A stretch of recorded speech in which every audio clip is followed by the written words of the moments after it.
আজকে আপনাদের শিখিয়ে দেবো ফাঁকিবাজি কাকে বলে। আজকে হলো রান্না পুজোর আগের দিন, তো কালকে আমাদের বাড়িতে রান্না পুজো আছে, সেহেতু আমাকে আজকে প্রচুর কাজ করতে হবে। তাই আজকে ফাঁকিবাজির জন্য চিকেন নিয়ে চলে এসছে। ভাত এখানে হয়ে গেছে, ভাতের মধ্যে কুমড়ো আর আলু ভাতে দিয়ে দিয়েছি, উচ্ছে ভাজা কেটে রেখেছি, উচ্ছে ভাজবো, আর চিকেন, এই দিয়ে আজকে আমাদের লাঞ্চ হয়ে যাবে। আর রাতের জন্য পটল আলু কুমড়ো দিয়ে একটা তরকারি বানাবো। নাহলে আজ ফ্রিজ পরিষ্কার করা আছে, ঘর গোছানো আছে, অনেক কাজ আছে, একা হাতে সম্ভব নয়।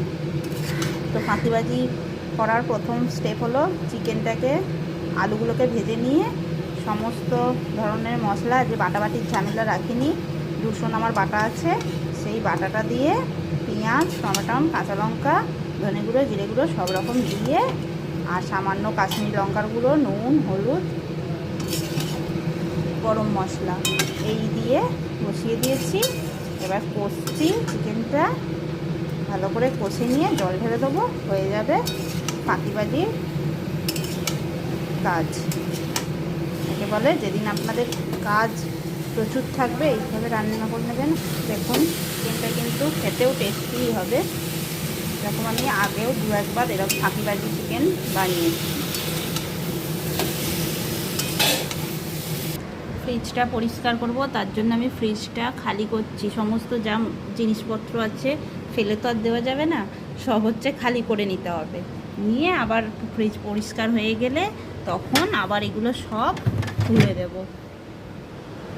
দেখুন ফ্রিজটা পুরো খালি করে নিয়েছি। এইবারে আমি এটা পরিষ্কার করব। আর আমার ঘরের অবস্থাটা দেখে নিন, পুরো একদম উদ্বাস্তুর মতন হয়ে রয়েছে। কিছু করার নেই, পরিষ্কার করতে গেলে এটুকুনি করতেই হবে। আর পরিষ্কার করার জন্য আমি নিয়ে নিয়েছি একটা পাত্রে সামান্য জল, এমনি নর্মাল জলই নিয়েছি, আর তাতে দিয়ে দেব 2 চামচ মতন খাওয়ার সোডা। আর নিয়ে নিয়েছি একটা ভিজে দুটো কাপড় নিয়ে নিয়েছি, ছেঁড়া জাকুজি কাপড়, আপনার ঘরে যা আছে। আমি চাদর ছেঁড়া মাদর ছেঁড়া সবই ইউজ করি, আমি অত টাওয়াল ফাওয়াল ইউজ করি না। ওইসব মোটা কাপড় ওইসব দিয়ে পরিষ্কার করাও যায় না, এইসব নরম কাপড় দিয়ে পরিষ্কার করবেন, দেখবেন পরিষ্কার ভালোই হয়। তো একটা রেখে দেবো শুকনো মুছবো বলে, আর একটা হচ্ছে ভিজিয়ে মুছবো।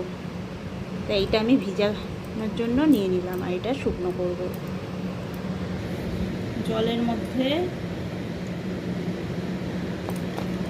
1 চামচ 2 চামচ খাওয়ার সোডা দিয়ে দেবেন। খাওয়ার সোডা দিয়ে ফ্রিজ পরিষ্কার করলে ফ্রিজে কোনো রকম দুর্গন্ধ হবে না। আর যেহেতু এতে কোনো কেমিক্যাল নেই, সেহেতু ফ্রিজের ভেতরে কোনো ক্ষতি হবে না। বোঝানো গেল? তো চলুন এবার আমি ফ্রিজটা ভালো করে মুছে নিই।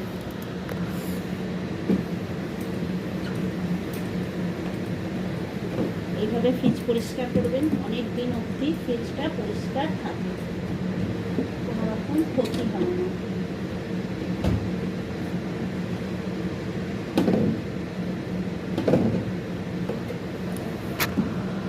এমনকি দেখুন ফ্রিজের এই গার্ডারগুলো এই ভিজে কাপড়টা দিয়ে মুছবেন, সব পরিষ্কার হয়ে যাবে। একটু সময় নিয়ে ধৈর্য ধরে শুরু করতে হবে। এই দেখুন পুরো কালো হয়ে উঠে আসবে। অনেক পুরনো ময়লা হলে এটায় বেশিক্ষণের জন্য খাবার সোডা লাগিয়ে রেখে দেবেন। কিছুক্ষণ পরে এরকম ভিজে কাপড় দিয়ে মুছে নেবেন, দেখবেন পরিষ্কার হয়ে যাবে। কিন্তু যেহেতু আমার এটা রেগুলার ইউজ হয়, তো আমি ওই জন্য আজকে আর অতটা করলাম না। না হলে ওইভাবে করে রাখলে পুরো একদম অনেক দিনের পুরনো ময়লাও পরিষ্কার হয়ে যায়। আপনারা একবার ট্রাই করতে পারেন, দেখবেন খুব ভালো পরিষ্কার হবে।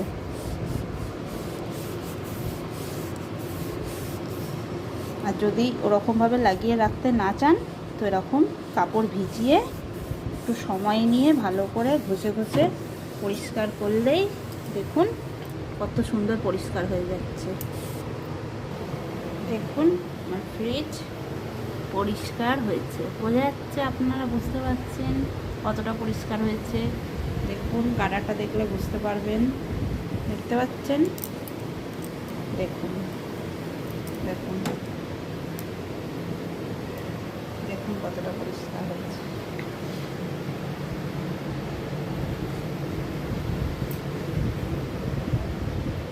আর ডিপ ফ্রিজে অনেক মাছ টাছ আছে, ওই জন্য আর ওটা পরিষ্কার করলাম না। দেখুন মোটামুটি আমার ফ্রিজ গোছানো কমপ্লিট হয়ে গেছে। আর আমি এখানে এই পেপারগুলো পেতে রাখি, কেননা আমার এখানে কোনো ম্যাট নেই। এই ম্যাটগুলো এখনও পরিষ্কার করা হয়নি, ম্যাটগুলো সিঙ্কে আছে, ওগুলো পরিষ্কার করে শুকনো করে তারপরে পাতবো। তো ওইটা আমি আবার পরে দেখাবো। আর এইগুলো হচ্ছে পেপারগুলো, এর মাপের তো আর ম্যাট পাওয়া যায় না, যায় কি না জানি না, মনে হয় তো পাওয়া যায়ই না, আমি তো অনেক খুঁজেছি। যাই হোক, আমি এগুলোই পেপার পেতে রাখি, কারণ এটা বাচ্চার ঘর তো, কোনো জিনিস ফেলে দিলে সে পরিষ্কার করার থেকে এই পেপারটা তুলে ফেলে দেওয়া অনেক ভালো। যতই খারাপ দেখতে লাগুক আর যাই লাগুক, আমি এইভাবেই ফ্রিজটাকে গুছিয়ে রাখি। দেখুন পরিষ্কারটাও ভালোই হয়ে গেছে। তো চলুন, ওদিকে আমার মাংসও হয়ে গেছে।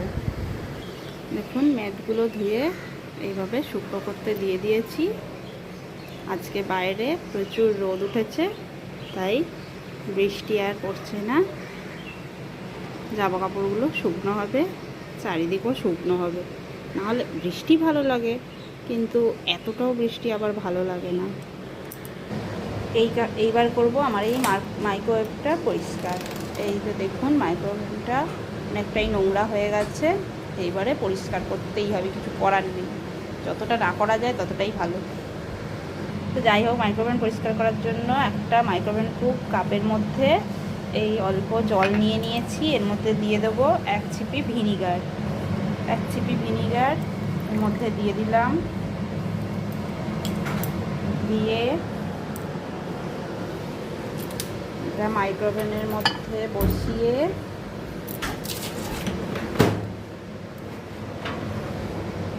দু মিনিট গরম করে নেব। টাইমার দিয়ে দিয়েছি 2 মিনিট। ওই কাপটা জল সমেত ভিনিগার দিয়ে ঘুরিয়ে নিলাম 2 মিনিট। 2 মিনিট হয়ে গেলে এটা বন্ধ করে দিয়ে গরম মানে উষ্ণ গরম থাকবে, সেই অবস্থায় মুছলে পরিষ্কারটা ভালো হবে। 2 মিনিট হয়ে গেছে, এইবারে এটা মুছে নেব।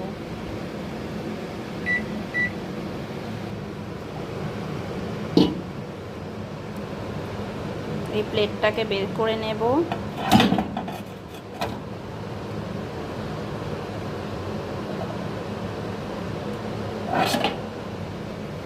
এটাকে আলাদাভাবে মেজে নেব।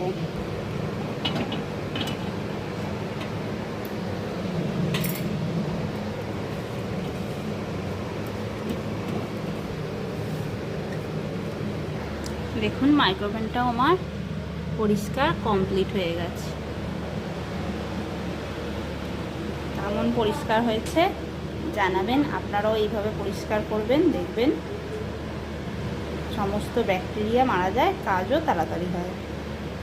এদিকে আমার ফাঁকিবাজি চিকেনের ঝোল যাকে বলে, সেটা হয়ে গেছে। জলটার একটু মরলে তারপরে নামিয়ে নেব।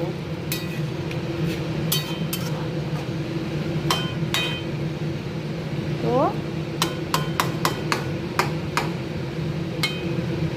ফাঁকিবাজি চিকেন কমপ্লিট হয়ে গেল।